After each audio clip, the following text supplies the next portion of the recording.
નમસ્કાર ખેડૂત મિત્રો, હું નાથા મોઢવાડિયા કેમલી એગ્રીટેક પ્રાઇવેટ લિમિટેડ તરફથી આપ સૌનું હાર્દિક સ્વાગત કરું છું. મિત્રો, અત્યારે આપણે છીએ બાવરિયા ગામના એક પ્રગતિશીલ ખેડૂતની વાડીએ. તો આવો સૌપ્રથમ આપણે ખેડૂતનો પરિચય લઈએ. તો ભાઈ, તમારું શુભ નામ જણાવજો ને. પ્રતાપભાઈ. અને પ્રતાપભાઈ, તમે કેટલા વીઘાની ખેતી કરો છો? 40 એમાં તમારે જીરું કેટલા વીઘાનું છે?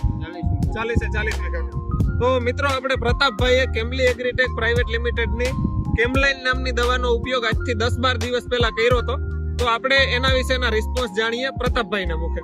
તો પ્રતાપભાઈ, જ્યારે તમે કેમલાઈન દવાનો ઉપયોગ કર્યો એની પહેલા તમારા જીરામાં શું શું પ્રશ્ન હતા? નબળાઈ હતી, પીરાશ હતી. જીરું નબળું હતું અને પીરાશ હતી. તો તમે કેમલાઈન દવા છાંટી એના પછી તમને શું ફેરફાર દેખાણા? પીરાશ દૂર થઈ ગઈ, પીરાશ દૂર થઈ ગઈ, નરવાઈ આવી ગઈ, મરવાઈ આવી ગઈ અને મોગરિયું પણ વધારે છે.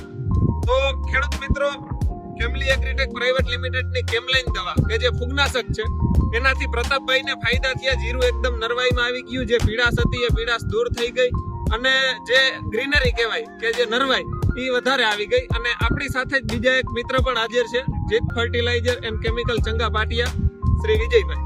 તો વિજયભાઈ, આપણે તમારી પાસેથી પણ હું માહિતી લઈશ કે કેમલાઈન દવાનું તમે વેચાણ કેટલું કરેલું અંદાજિત? 20-25 ખેડૂતને આપેલું છે અને રિસ્પોન્સ સારા મળેલા છે. બરાબર. એડવાન્સમાં કાર્ય માટે પણ ઉપયોગ સારા એવા રિસ્પોન્સ મળે છે. કાર્ય ચરમીમાં પણ એડવાન્સમાં રાઉન્ડ આપો. ને તમે આ દવા વપરાવવાની ભલામણ, કેમલાઈન દવા વપરાવવાની ભલામણ ક્યારે કરો છો? જીરાની કઈ અવસ્થાએ આપો છો? એડવાન્સમાં કાર્ય માટે એડવાન્સ રાઉન્ડમાં અને મોગરી આવતો હોય. જીરું મોગરી આવતો એ સમયમાં. તો તમે બીજા ખેડૂત મિત્રોને શું ભલામણ કરશો? આ દવાનો ઉપયોગ કરાય કે ના કરાવી જોઈએ? સૌ રિવ્યુ સારા મળેલા છે ખેડૂત દ્વારા અને રિસ્પોન્સ પણ સારો. તો ખેડૂત મિત્રો, મારી પણ તમને ભલામણ છે કે જો તમે જીરાનો પાક વાવેલો હોય તો તમારા જીરામાં 2 થી 3 રાઉન્ડ અવશ્ય કેમલી એગ્રીટેક પ્રાઇવેટ લિમિટેડના કેમલાઈન દવાનો ઉપયોગ જરૂરથી કરજો.